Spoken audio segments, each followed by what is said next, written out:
Assalamualaikum warahmatullahi wabarakatuh. Perkenalkan, saya Asy Karima dengan NIM 878362541.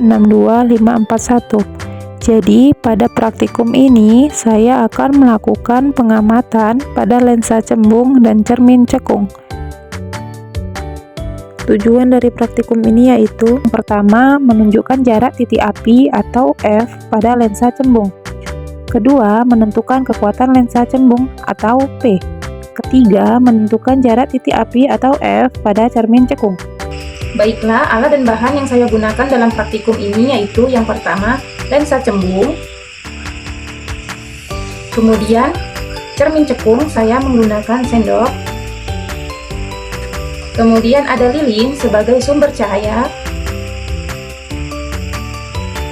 Kemudian ada kertas putih yang saya gunakan sebagai layar. Dan kemudian ada penggaris yang saya gunakan untuk mengukur jarak fokus. Dan tidak lupa ada buku panduan dalam praktikum ini. Dan tidak lupa nantinya saya akan mencatat hasil dari pengamatan saya. Selanjutnya, langkah pertama yang akan saya lakukan yaitu percobaan pada lensa cembung. Menurut teori, lensa cembung adalah lensa yang bidang pantulnya melengkung keluar. Bayangan yang dihasilkan oleh lensa cembung ini adalah maya, karena sinar yang dipantulkan hanya terlihat seakan berasal dari titik bayangan. Selain itu, bayangan selalu tegak dan diperkecil. Pada lensa cembung, titik pusat kelengkungan dan titik fokus terletak di bagian belakang lensa. Oleh karena itu, jari-jari kelengkungan dan jarak fokus bertanda negatif. Prosedur yang pertama, susunlah lensa pada kedudukannya dan letakkan sumber cahaya di antara layar dan lensa. Pada percobaan pertama, ketika saya meletakkan benda yang berjarak 17 cm dari lensa atau S0 sebesar 17 cm, maka saya memperoleh jarak bayangan atau S-aksen sebesar 39 cm. Selanjutnya, pada percobaan kedua, ketika saya meletakkan benda yang berjarak 19 cm dari lensa atau S0 sebesar 19 cm, maka saya memperoleh jarak bayangan atau S-aksen sebesar 37 cm. Pada percobaan ketiga, ketika saya meletakkan benda yang berjarak 21 cm dari lensa atau S0 sebesar 21 cm, maka saya memperoleh jarak bayangan atau S-aksen sebesar 36 cm. Kemudian pada percobaan keempat, ketika saya meletakkan benda yang berjarak 23 cm dari lensa atau S0 sebesar 23 cm, maka saya memperoleh jarak bayangan sebesar atau S-aksen sebesar 35 cm. Terakhir, pada percobaan kelima, ketika saya meletakkan benda yang berjarak 25 cm dari lensa atau S0 sebesar 25 cm, maka saya memperoleh jarak bayangan atau S-aksen sebesar 37 cm. Tahap selanjutnya yaitu saya melakukan percobaan pada cermin cekung. Menurut teori, cermin cekung ialah cermin yang berbentuk lengkung seperti bagian tengah bola yang dibelah menjadi dua bagian. Cermin cekung merupakan cermin yang bidang pantulnya melengkung ke dalam. Sendok dan mangkuk merupakan contoh benda yang permukaannya cekung. Cermin cekung bersifat mengumpulkan sinar pantul atau konvergen. Ketika berkas sinar-sinar sejajar mengenai cermin cekung, sinar pantulnya akan berpotongan pada satu titik. Titik perpotongan tersebut dinamakan titik fokus.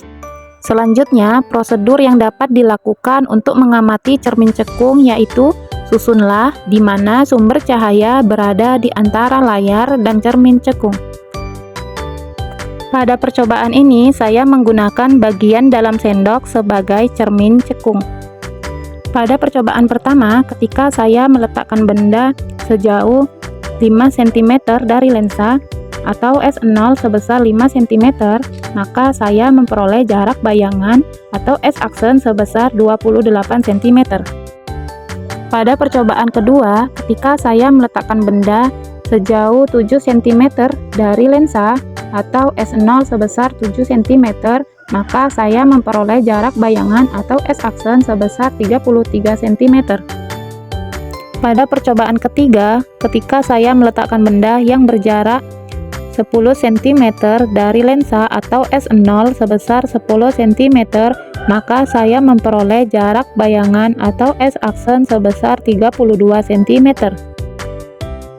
Pada percobaan keempat, ketika saya meletakkan benda yang berjarak 11 cm dari lensa atau S0 sebesar 11 cm, maka saya memperoleh jarak bayangan atau S-aksen sebesar 33 cm. Dan yang terakhir pada percobaan ini yaitu percobaan kelima, ketika saya meletakkan benda yang berjarak 13 cm dari lensa atau S0 sebesar 13 cm, maka saya memperoleh jarak bayangan atau S-aksen sebesar 38 cm. Berikut adalah tabel hasil percobaan lensa cembung dan cermin cekung yang telah saya lakukan, di mana untuk mencari jarak bayangan kita mencari berkas cahaya yang paling terang. Kemudian pada tabel jarak benda yaitu hasil pengukuran jarak benda dari cermin. Sedangkan untuk tabel jarak bayangan yaitu hasil pengukuran jarak bayangan dari cermin. Berdasarkan percobaan yang telah dilakukan, dapat disimpulkan bahwa semakin dekat jarak benda, maka semakin jauh jarak bayangan benda dengan cermin. Sebaliknya, semakin jauh jarak benda dengan lensa, maka semakin dekat pula jarak bayangan benda dengan lensa. Sekian video praktikum saya, terima kasih, dan Assalamualaikum warahmatullahi wabarakatuh.